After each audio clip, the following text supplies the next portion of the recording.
Hello, I'm looking at episode number 267, I believe, of the TEW 2020 Challenge Run. This is going to be Friday Night SmackDown for week 2 of July 2022, and we are just 8 days away from the start of the pay-per-view thingies, King of the Ring and Evolution. And I will be... Well, I will not be anything. I will see you on the other side of this intro, I guess, for the show. Let's jump straight into the show, I guess. Brian opens up. And he says, look, you know, last week we went over my history with Roman Reigns and how Roman Reigns blames me for a lot of his shortcomings. He blames me for, I guess, trying to stop him from going to WrestleMania, and how his popularity was on the decline while mine was on the up. I guess that's my fault as well. I guess it's my fault that you took to me more than you took to him. But I guess to Roman Reigns, I'm just that thorn that he can't get out of his side. I guess I'm that little annoying rat that he can't kick off his leg. But to me, Roman Reigns is more than that. Roman Reigns is a target. Roman Reigns is a target. I've got nothing against him or his abilities inside the ring, but he's a target for that top spot that I'm gunning for, because I know I'm the best damn wrestler on not just this roster, but the entire world. And quite frankly, that WWE Championship that he has should be mine. It should belong to me and a King of the Ring. That's why I'm back here. I didn't come back here to play second fiddle to Roman Reigns. I came back here to be the very best, like I know I can be. And a King of the Ring, I'm going to prove that when I make Roman Reigns tap out and take his WWE Championship. 10 months he's held that belt. No, 9 months he's held that belt. No one's been able to beat him for it until now. Until this Saturday. So the Usos come out. Well, not the Usos. It's Jacob Fatu and Jimmy Uso, I guess. It's like, hold on, Brian. Hold on just a minute there. I know you ain't out here slandering the good name of the Tribal Chief. He ain't even here to respond to you tonight. He's got more important things to do than to be here in the, XL Center. I was going to guess the XL Center, but I had to look just to make sure he's got more important things to do than be here in the XL Center tonight. But if it's a fight that you want, Daniel Bryan, me and Jacob will be glad to advise and make sure you don't make it to King of the Ring. And then the two Bloodline boys run into the ring, start attacking Bryan, beating him up, when Braun Breaker runs out to make the save, as does Keith Lee. Which is odd, because those two, despite being temporarily aligned against the Bloodline, are actually opponents in King of the Ring next week. The other Raw, or SmackDown even, semi-final. But for now, they even the odds, and because there's no Roman Reigns here, the two big men take care of Jacob Fatu. Jimmy takes the corner kicks and the running knee. And Bryan, yes, is to stand tall. Him, Braun, and Keith leave. And then burn it down. Seth comes out for his opening match, because we're kicking off with his match, because he's Seth Rollins, you know. He always opens up the SmackDown. And he's also just, he acknowledges the three of them on his way back up. Like, you know, if you ever need help against the Bloodline, I know I hate these fuckers, but I'm going to win King of the Ring and take Roman's title. So I'll see whichever one of you two gets to the final at King of the Ring. But will Seth make it there? He's got to go through the Bloodlines, I guess, right-hand man, Apollo Crews. And that's the opening match of the show. Gets a 92, because of course it does, it's a Seth Rollins match. He does, of course, be Apollo Crews in 1654 with a curb stomp. They've had 3 matches against each other. Seth's won them all, but I don't think that hurts Apollo at all, because they've all been... He's never going to get 3 matches this good again, basically. 73 for Apollo, 88 for Seth. And we now know the second of the 4 semi-finalists in King of the Ring. It's going to be Cody from Raw, Seth from SmackDown, and Seth will be joined by either Braun Breaker or Keith Lee, which we'll find out on next week's show. And Cody will be joined by either Xavier Woods or Finn Balor, which we'll find out on Monday's Raw.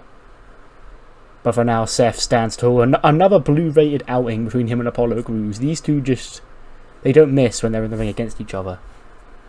Seth doesn't miss very often at all in the ring. But especially not against Apollo, it seems. We then get a quick backstage segment. Shotzi's in Adam Pearce's office. Pearce is like, well, I guess if Dakota really did challenge you to a fight at Evolution, since you're not busy, since you're not in the Queen's Crown tournament, I guess it is official.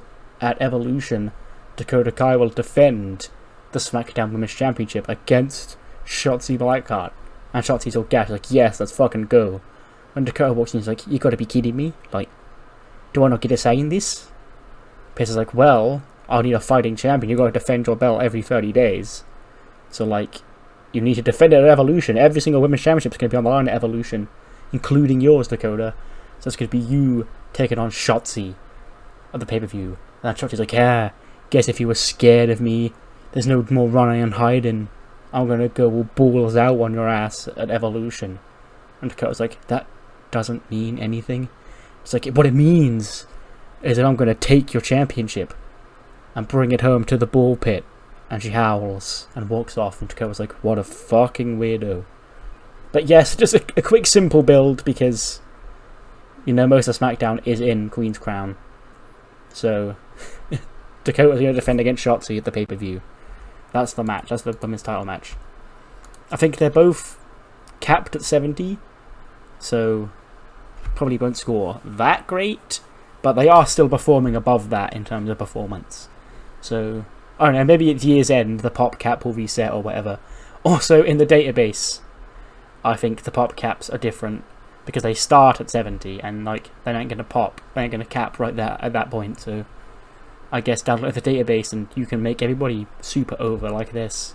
Whereas I have been limited because the game decided to limit me. Bailey then enters her locker room, and Cora's in there, but it's not just Cora this time. This time Anne-Marie and Kelsey are in there as well. Bailey's like, great, you've got friends today. She's like, listen, me and you, we're getting somewhere here. Bailey's like, we are?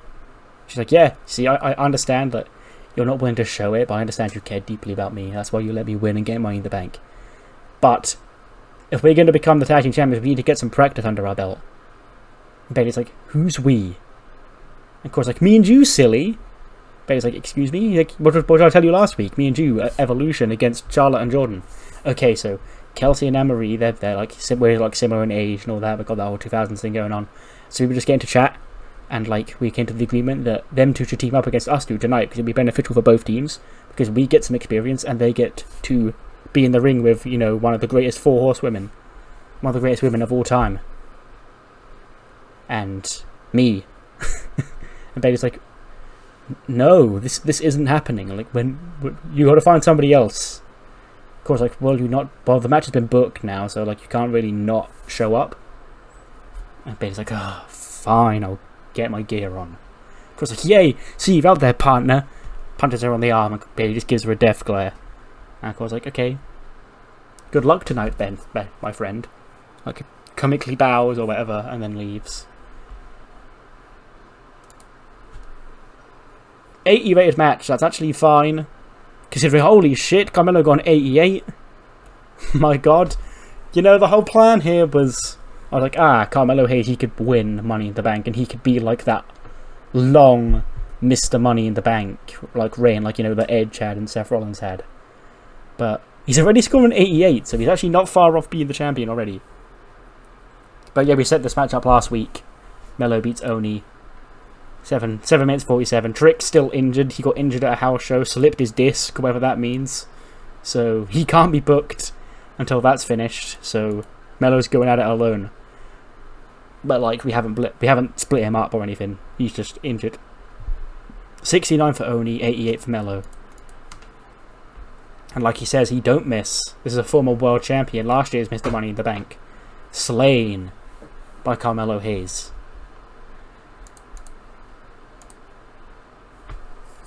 We then get an interesting interview. Pat McAfee takes a sit-down interview. There's my guest at this time, Chad Gable, at the Alpha Academy. And he's like, Gable, you requested this time to speak to me. What exactly is it that you've got on your chest? Okay, got to get off your chest. Gable's like, you know, Pat, normally I'd be out here flexing my 4.0 GPA and telling you to shush, but I'm not feeling that today. Because my brain can only get me so far, because apparently I'm not been a very good teacher, because we just couldn't win the SmackDown Tag Team Championships. Back at WrestleMania, this whole thing began. We got beaten. We were the first team eliminated from that gauntlet match because of me.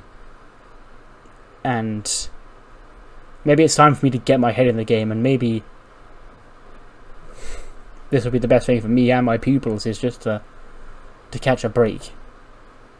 And Pat's like, well, I've ever considered that maybe you're just outmatched by the House of Black. If you consider like that maybe you may be great, but they may be better. And Gable sort of just looks at him all weird. And he's like, what do you mean better?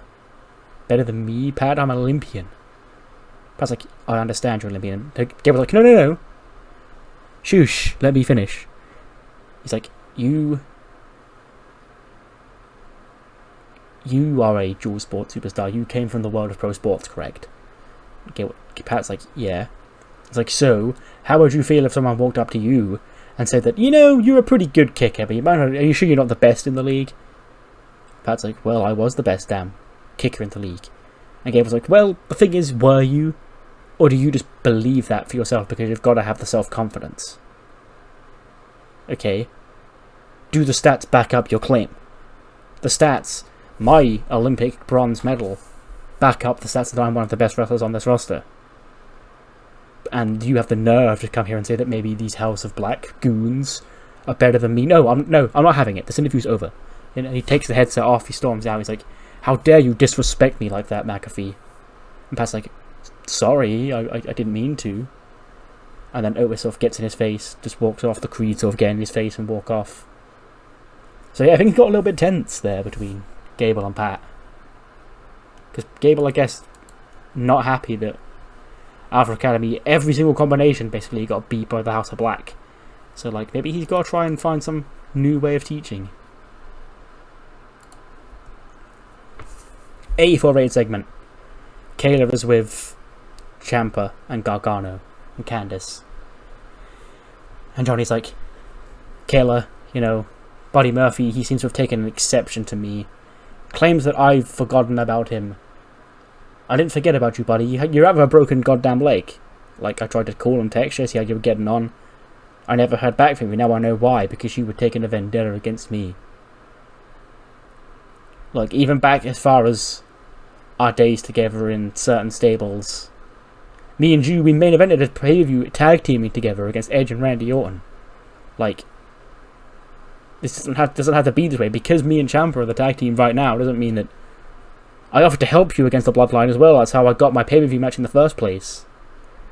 But for you to come back and, I guess, just not care about any of that. Sometimes I am too good for my own good. Sammy on Raw last week had no reason to help the Hurt Business, but he did it because he's got a kind heart. I've got a rebel heart, and that's why I do what I do. I can't help that if you feel disrespected, it's no disrespect was intended. But if it's a fight you want, buddy, I'm not going to back down from you or your big boy. And then Ciampa takes them out to her and he's like, so, me and Johnny may not have always seen eye to eye. But I always know when there's a money match on the horizon. And if Murphy and Dijakovic want to come out here and claim this is their yard, nobody's going to be able to kick them out. Except for us. Maybe we'll have to do it ourselves at King of the Ring. Then they walk off.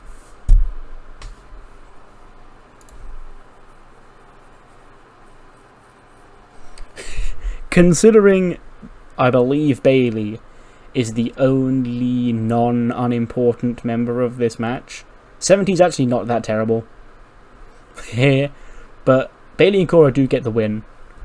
Bayley rarely enters the match. If so, she probably tags herself in, and Cora tags herself back in. Bayley would never actually tag Cora in at all, but Cora does pick up the win, basically all by herself. Bayley's in it for I guess 30 seconds, and Cora picks up the win. She hits the I haven't need to actually change it in the game. But the canonical finish would be she would hit the Bayley to belly. Bayley doesn't do it anymore. She does the headlock driver as the heel. And we have Shotzi doing the diving senton that Cora does. So Cora should adopt the Bayley to belly to try and impress Bayley, I guess. I'll think of a funny name for it. Some 2000s slang term, I guess. But she hits that and picks up the win for Bayley and Cora. And then she's celebrating. Bayley's not celebrating with her, she sort of just walks up the ramp when Charlotte and Jordan cross past her and jump into the ring, and they 2-on-1 assault Cora. And Bayley's sort of like watching it up on the Titantron, like she's standing with her back to the ring, like standing on the ramp, as Charlotte and Jordan assault Cora 2-on-1. And she's sort of just watching on the Titantron. She's debating whether or not she wants to run back in and help. The crowd is chanting, "Boo, Bayley, Bayley, Bayley," waiting for her to turn around. And then Bayley slowly just walks up the ramp, heads to the back, and boos echo around as Bayley doesn't help Cora. Charlotte goes to lock in the figure 4 when cheers erupt because Bayley runs back out of the steel chair and she chases off, twats Charlotte in the back, twats Jordan in the back, and helps Cora to her feet. And then Cora offers her arms out for a hug. Crowd explodes, goes yes, yes, yes, hug. They want to see Bayley hug Cora. And Bayley just like awkwardly gives her a pat on the shoulder and leaves without a hug.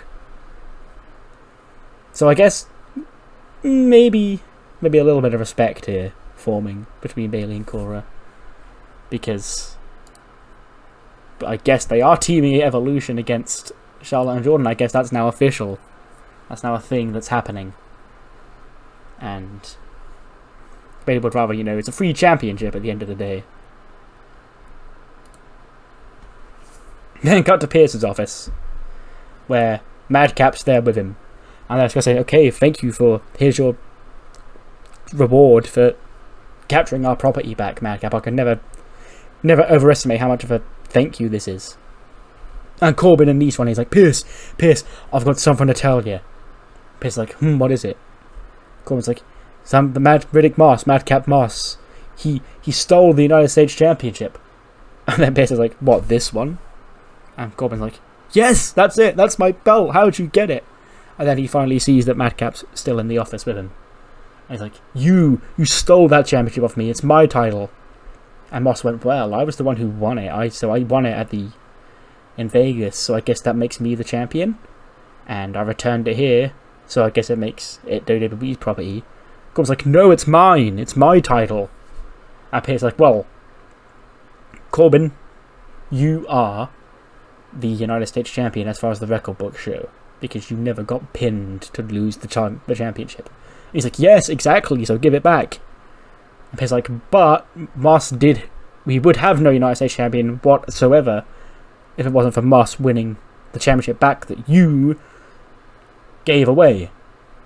And Corbin's like, well, I don't think that's exactly true. You could probably always get a new belt made. And Pierce's like, well, so it is official. As a reward for Madcap Moss retrieving WWE property, he will get a shot at your United States Championship at King of the Ring. Of course, like, what? That's bullshit. Pierce's like, no, you know what's bullshit, Corbin? And he hands him the US title. He goes, gambling away your championships. Don't lose it again, or else you'll be stripped of the championship. Am I clear? And Corbin's like, but you can't just give him a title match for... And the Pierce's like, am I clear? And he goes, yes, Adam. But you can't just... He's not even wrestled here in over a year. And Pierce's like, well, that's a fair point. So, next week, Madcap Moss takes on his former tag team partner, Knee Jerk Nice. Nice is like, what? No. I don't want to fight him. And Madcap's like, yeah, see you next week, and you at King of the Ring. Yay! And he runs off, thumbs up in the air. Corbin's like, this is some horse shit. What's this? Oh, we should change Corbin's gimmick, because it's rated poor currently. And it's still rated poor. Brilliant. Some people, like, I swear it's not the gimmick or my creativity stat. It's literally just depends on the wrestler. It's weird. Anyway, my name's Rick Boogs. I needed to fill time, so I gave them an actual segment for their entrance. It's them against Kevin Owens and Adam Cole for the #1 contendership for the SmackDown Tag Team titles. A little bit too close to home, this one. At least it's not a major concussion. It's only a regular one. It's not a major... I don't know how long a regular concussion will keep him out for. Not over a year. Probably just a few months. But Nakamura and Boogs do beat Kevin Owens and Adam Cole. Shinsuke pins him with a Kinshasa to earn him and Boogs the title shot at King of the Ring against the House of Black. Kevin Owens gets a 79, an 87 for Cole, an 87 for Nakamura, and a 57 for Boogs. And yeah, Adam Cole gets concussed. That's shitty. To be fair to him, he was just going to keep doing the thing with Kevin Owens for a while because, well, I stumbled across that and it was like a golden dynamic that I really liked. But he wasn't factored in major plans for the next few months. So maybe it could actually be beneficial for him. Who knows? But it sucks nevertheless. Anyway, Boogs and Shinsuke celebrate. And then Boogs goes to strum his electric guitar, where it makes like an acoustic noise instead of the normal electric guitar shred. And Shinsuke and Boogs sort of look at it all confused. He strums it again. It makes an acoustic noise. And then on the ramp, Elias is just sat on a chair, smoke all around him on the floor. Dark. We turn all the lights off on that end. The lights are still on in the ring, but like as you go up towards the ramp and towards the actual Titantron, like it slowly gets darker. So you've got like dark and light. Elias is at the top of the ramp, smoke coming up, and he's strumming like some sort of like spooky instrumental like acoustic song, which is like his role. Like he's in the whole group is to play music like that. And then from behind, the rest of the House of Black jump him. Danny Luna's there just for support because there's no women involved in this segment. But mainly Black and King anyway. Lay out Nakamura and Boogs and stand tall as Elisha sort of still strums just like this bland, like generic, just dum, boom, boom, like acoustic.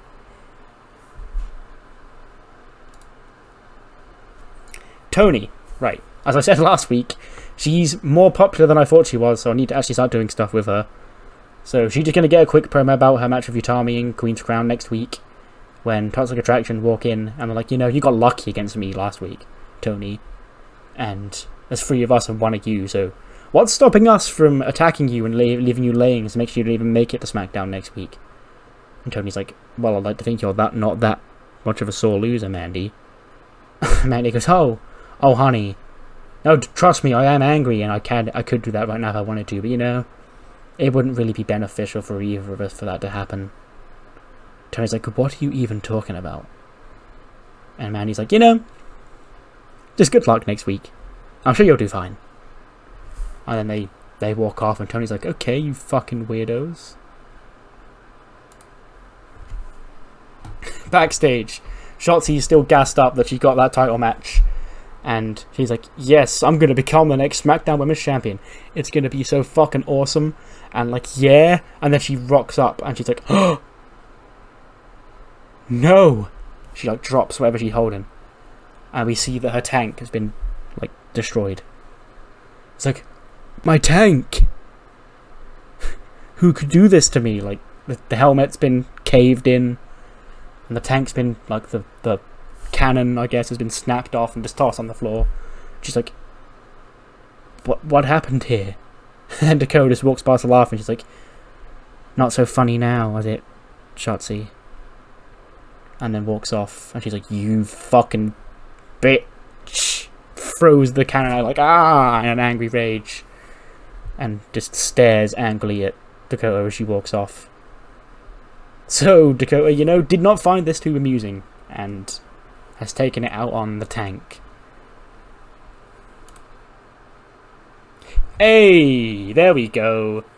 A 90. I had faith that this would be a good main event. So I put it there. Shida versus Kairi to advance in Queen's Crown. Kairi wins. Shida takes her first loss here in WWE. Again, doesn't have to go unbeaten. She's not Asuka at the end of the day. It won't hurt her at all. It's in the main event of SmackDown. But Kairi is in the SmackDown Women's Queen's Crown final, where she'll face either Utami or Toni Storm, whoever wins next week. So she punches her ticket to Evolution. She gets an 86 and a 68 for Shida. And then after the match, they like shake hands and bow to each other, you know, out of respect. And we end the show with Kairi celebrating her victory as she moves on to the Queen's Crown semi-final, the Queen's Crown SmackDown final, and to Evolution. And we end the show at a 89, which is pretty good. 90 rated main event, I guess, 92 rated opening match. But we now must pause, because we move on to Velocity, where we will get the first 4 matches of the first knockout round of the Cruiserweight World Cup. So in the last 16 of the Cruiserweight World Cup, we're doing the entire left side of the bracket on this show. So we're going to learn the first 2 quarterfinals. And the first is going to be Group C's winner, Dudley Davis, against Group D's runner-up, Wesley. And it is Big Dudders, of course, who moves on. He defeats Wesley in 11:38 with the Dudley device. 84 for Duddy and 76 for Wes. He did really good. Wesley was actually originally someone I slated to go really far in the tournament. Like, he could be the underdog guy. But the luck of the draw, as it turns out when I did it, sort of didn't fall in his favour. So I can't justifiably have him go over Big Dudders here, you know. So he's into the Dudley as the first quarterfinalist.